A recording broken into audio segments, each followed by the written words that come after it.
What's up, y'all? One Piece One Life here, and guys, I'm sure you're wondering what's happening. I already dropped my Thursday video, so why am I dropping again within a week? Well, the reason is because I'm trying out something new. See, the way I usually do chapter reviews is I wait until the batch comes out, like 3 or 4 chapters, and then I review all of those chapters in a batch the week of the break. But I found that those don't perform as well as I would like them to, and I guess is because the earlier chapters are not as recent and not as relevant. As they say, you gotta strike while the iron's hot. So instead, over the next few weeks, I'm gonna be trying out 2 different formats. One is gonna be kind of like this video, which is just, I still have the notes like I would for a chapter batch review, but only for 1 chapter each week. And then later on, I'm just gonna try doing a live reaction on cam and just posting that without any editing, just to see what works, you know what I'm saying? And I think that this is an amazing chapter to start this journey on, because wow, was this chapter great. And I hope y'all are ready to strap in, because we cut around a lot during this chapter. But before we break down the chapter, please guys, real quick, like the video, subscribe to the channel for more One Piece content just like this, and share it around with all your friends who love the series. Let's get it going. And make sure you subscribe to me and my boys over at CSY. We are the next big thing. So starting us off in the chapter is the cover story, and we just see that Yamato has woken up from her nap, and she and Tama, along with Komichio, and they also got Speed, are all going to go and try and, find whoever took the sword. Which, I mean, okay, that is pretty interesting. I wonder if it's somebody we know or just some new character. But regardless, let's move on to the chapter. So starting us off in the chapter is just a conversation between Luffy and Loki, and wow, do I love this. It's actually hilarious, because once Loki confirms that they are indeed on Elbaf, Luffy's just like, all right, finally, we've been waiting to come to the home of the giants for so long. You guys have the strongest army, everything's so big here. And it's funny because every time Luffy says something long, Loki keeps trying to interject, like, hey, let me speak. But Luffy keeps cutting him off. It's great. But Loki says, stop all that, I'm talking now. So then we got Loki just chained up saying, I'm the sun god that's passed down through legend. You don't speak unless I say so, and let me know, what do you think about my predicament? But while he's saying that, we get something that genuinely shocked me. It says that Loki has a special bounty of 2.6 billion belly. I'll say that again for the people in the back. 2.6 billion. That's higher than everyone who isn't Emperor of the Sea or Mihawk. It also got me thinking, have we ever had any bounties in the 2 billion range? Like between 2 billion and 3 billion? And guess what? The only other person who's ever had a bounty in that range was Blackbeard's old bounty. The bounty Blackbeard got right after becoming an Emperor of the Sea, and the payback war was like 2.24 or something like that. So Loki has a higher bounty than Blackbeard just becoming an emperor. Keep that in mind. As Luffy says, well, it looks like you got caught, Loki explains to him that it's not just that they were catching me, they're literally trying to make people forget that I exist and sweep me under the rug, and it's been 6 years. We then get more reveals. Loki is saying, listen, I would unleash my power, and it's a devastating power, but these are sea stone chains, and I can't do anything about it. I am bound to the treasure tree Adam. Now, first of all, I think that this is the first time we got confirmation of where treasure tree Adam actually was, and turns out, who would have thunk it? It's on Elbaf. I mean, I guess it makes sense, the strongest wood coming from like the literally toughest, biggest trees. But then the way that he said that the tree where he's tied up to is on Warland, it is making me wonder if this is a different tree or the actual huge tree of Elbaf itself. Because if the huge tree of Elbaf itself is Adam, then what is Yggdrasil? Or is there even gonna be an actual Yggdrasil? So then you have Loki trying to flex a little bit on Luffy. He says, listen up, Loppy.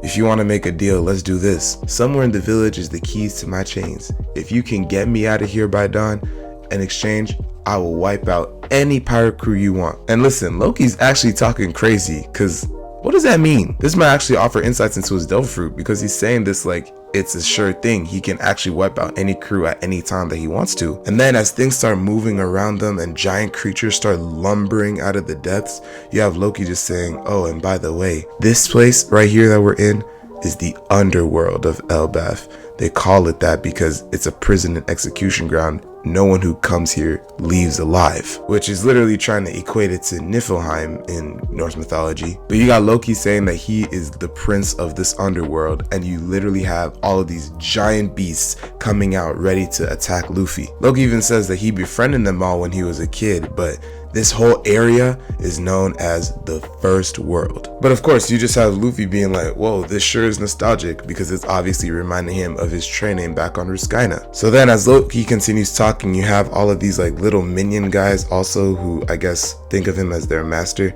They're all coming around and being like, oh, Lord Loki, we're sorry, we didn't know that we fainted, because we didn't expect the Emperor red-haired Shanks to pull up. With Luffy obviously being like, wait, Shanks was here? While simultaneously already having befriended all of the huge giant creatures in like a matter of seconds. Because pacifying beasts and animals is actually an ability of Conqueror's Haki that is not seen that often, and I honestly forgot that it happens. But it is literally a parallel to the Ruskaina moment. So as they're all wondering how Luffy was able to tame him so easily, Luffy's just like, wait, so Shanks is here? Is he still here? Like, what did y'all do? But Loki started acting a bit devious. He smirks and then says something about, oh, we're talking about that coward of a pirate, right? And safe to say, Luffy crashes out. He immediately goes gear forth and charges up what looks to be a Kong gun and is actually about to ram it into Loki's face. Loki barely has time to dodge out of the way. Loki's like, yo, my bad, dog. I was joking.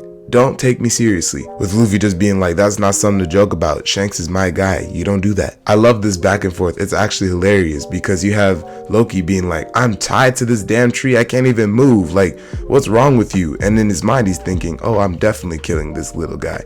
Meanwhile, Luffy's just there like, I actually do not care about anything that you're saying. Don't talk bad about Shanks or I will bury you in this tree. And then Luffy is asking the question that we're all asking, which was, y'all said Shanks came here, right? What was Shanks actually here for? No way he was just running an errand, and is he still here? For some reason, Loki just says, listen, I can't just tell you that. And everybody's like, okay. Now I know that when we saw Shanks right before he fought Kid, he did say that he was just here to try and catch up with some old friends, which I think are Dory and Bragi. But who knows, this is actually making it seem like he was here for a deeper reason. Maybe Shanks and Loki had some words, some stuff to talk about, who knows? So then the scene transitions and we're back with Nami's group and they're all still trying to cross the bridge. And as they're traversing, they look back and see that Road is literally dashing trying to catch them. Meanwhile, Goldberg and Gerd are following after him, carrying the Sunny. But the group just decides, listen, we can't fight them now, we need to just get to the top, so let's just book it. And then the scene transitions again and we're back on Warland, but not with Luffy and Loki. No, we're with Loki's brother, because we see Hyrudin for the first time since Dressrosa. He and his crew's cook, Stanson, are together and they just caught a huge monster moose, saying that obviously this is going to be a treat for the Straw Hats when they get here. Stanson mentioned something about there being no sunstone penders, not really sure what that's about, but basically they're taking the moose with them and offering it to Luffy. And meanwhile, there's also a little recap on their crew and Hyrudin's role in the Dressrosa incident. And then we cut back to the seas around Elbaf where we see that the Great Eric is approaching with Robin's group on board. So it's revealed that Robin got a haircut from Brooke to go back to her bangs that she had in the pre-timeskip era. Frankie, Jinbei, Bonnie, Lilith, everybody is like commenting on it, saying that she looks great, but the reason that she did it is because this is the hairstyle she had back when she still knew Saul, so she wants Saul to be able to recognize her. So the way that Oda is dedicating just this section to the fact that Saul and Robin are reuniting is making me think that something big is going to happen, which is interesting to note because at the very end of the chapter, the last thing that is said is, help, help, Saul has fallen down and he can't seem to get back up. And all I can say is, I don't know what happened to him, but I'm so glad that we're back from this break. And see, all I can say is, Oda, if something happens to where we don't get the Robin and Saul reunion because something bad happened to Saul, I actually don't know how I may crash out, because I actually don't care about Saul, but I love Robin and I want the best for her, and the best for her is seeing Saul. But no, honestly, I would give this chapter a strong 6.5 or 7 out of 10. It's definitely entertaining, and there's a lot of moving parts, and we cut around a lot, which is something I personally like, but there's not really anything hype or mind-boggling besides the fact, of course, that Loki's revealed to have a 2.6 billion berry bounty. But I want to know what you guys thought of the chapter. Any thoughts or predictions you have for next week's chapter, make sure you let me know all that in the comments. That's the end of the review, guys, so make sure that you like the video, subscribe to the channel for more reviews like this every week, and share it around with all your friends who love the series. I'm trying to build a community, but I need your help to do it. That's gonna be all from me. I'll catch y'all in the next one, and always remember, one piece, one life.